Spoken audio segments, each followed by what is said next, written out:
when I made that announcement before Mass, I wasn't kidding. If anybody wants to come up, there's a dozen, not a dozen, but there are a lot of seats up here. You know, if this were a theater, you'd pay $50 for these seats. So if you want to come up, come on ahead, and I'll wait for 1 second to see if anybody starts. Maybe if I offered the kids $1, somebody would come up, you think?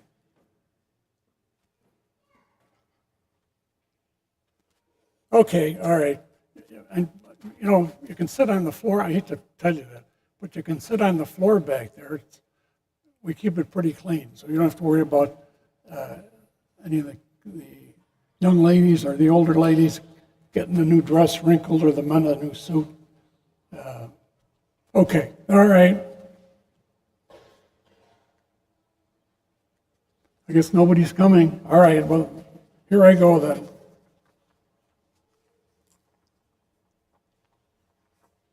On Easter, or on really Pentecost, but Easter too, because on Easter what we do is we remember that Jesus rose from the dead. And the good part about that is he showed us what can happen for us when we die. I've said before that I believe a little differently than maybe people were taught in the past. I believe that when you and I die, we appear before the seat of the merciful Jesus. And what we bring, we have good works up here and not so good works down here. And so what happens is, I think for most people, at least people that I know here, this is always more than down here. That also, for me, posits a need for purgatory. Suppose they're like this, or like this, and God says to them, look, all you need to do, you need to go to purgatory for a little while so that you can receive the love that I want to give you to its fullest measure. Now, if you die and God says, you listen to that goofy Sullivan, and he's down in purgatory for another 3,000 years. Please pray for me that I join you in heaven at that time. I tell you what I did, though. There's an article that I want to read for you this morning. That article, as you will see, is written by a Jewish industrialist from Cleveland. This man's name was Stu Miller, a prominent Cleveland Jewish businessman.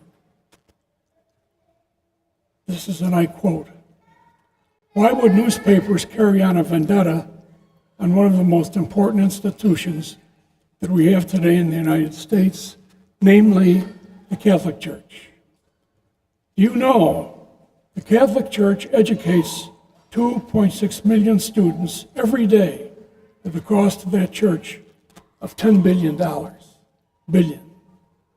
And the savings, on the other hand, to the American taxpayer of $18 billion. The graduates of Catholic schools go on to graduate studies at the rate of 92%.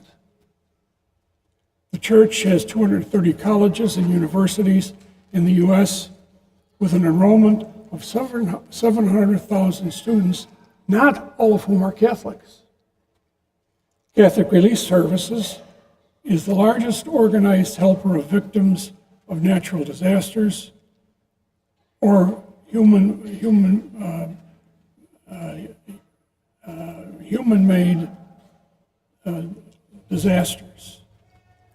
The Catholic Church has a nonprofit hospital system of 637 hospitals, which account for hospital treatment for 1 out of every 5 people, not just Catholics, in the United States today.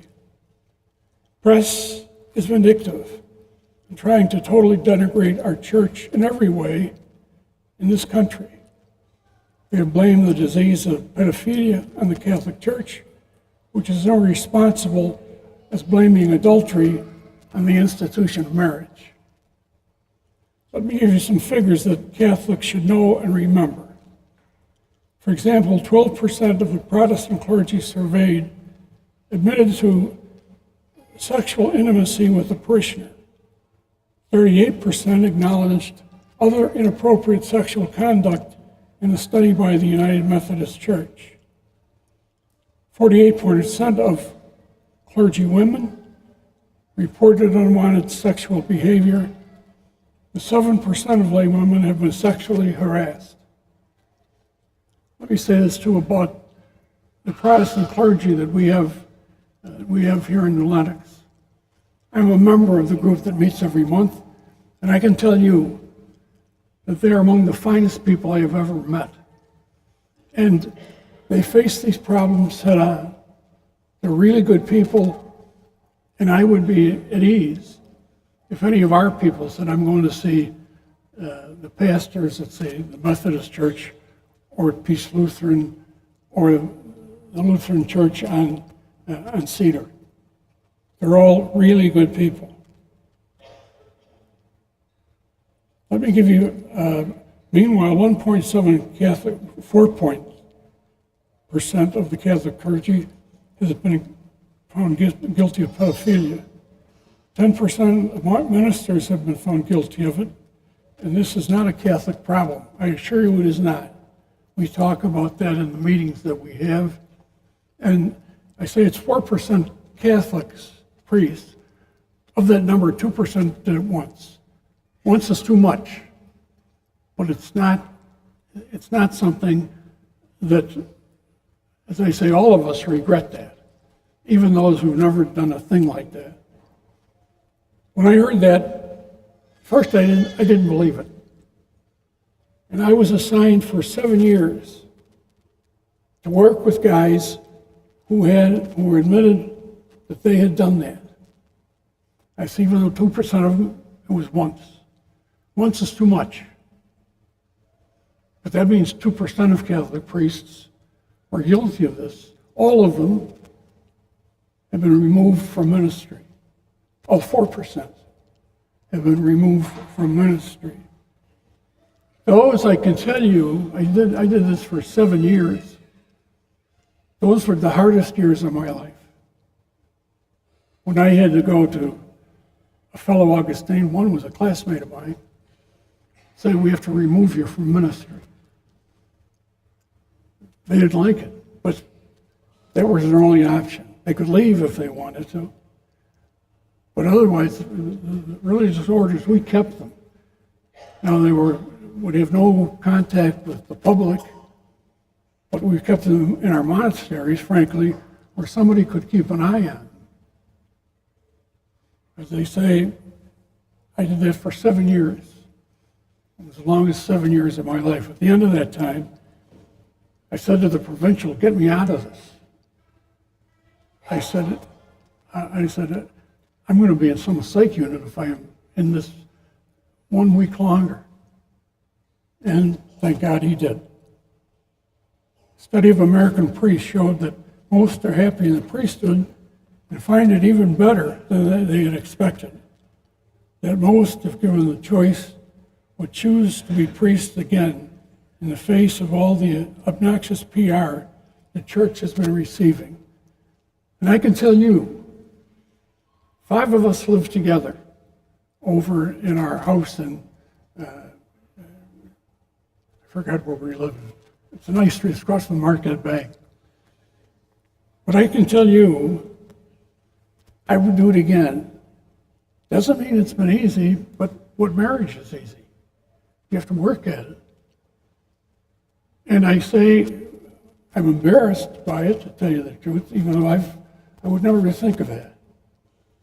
But I can tell you that Father Jeff is a young priest, Father Ray, our pastor, Father John Sotek, Father John Owner. I can speak for them, and I can tell you to a person, with all the troubles, would be priests again. I would.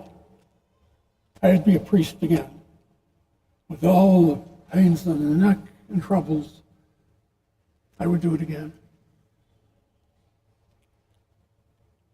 The Catholic Church is bleeding from self-inflicted wounds. The agony that Catholics have felt and suffered is not necessarily the fault of the Church. You've been hurt by a small number of wayward priests, 4%, that have probably been totally weeded out by now. They have. They can do no kind of ministry. They're forbidden from doing it. We wish, with your shoulders held high, your head higher, be a proud member of the most important non-governmental agency in the United States. Remember what St. Jerome said.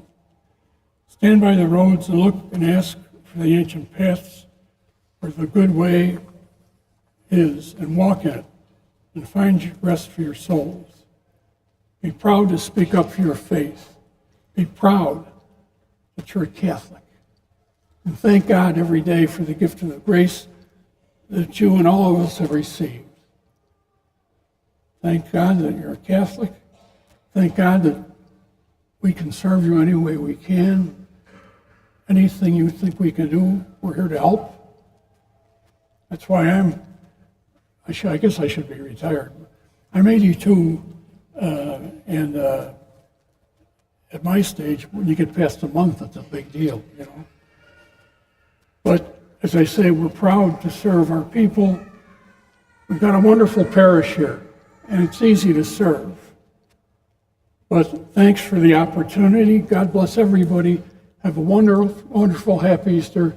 And I say, God bless and keep you. Amen.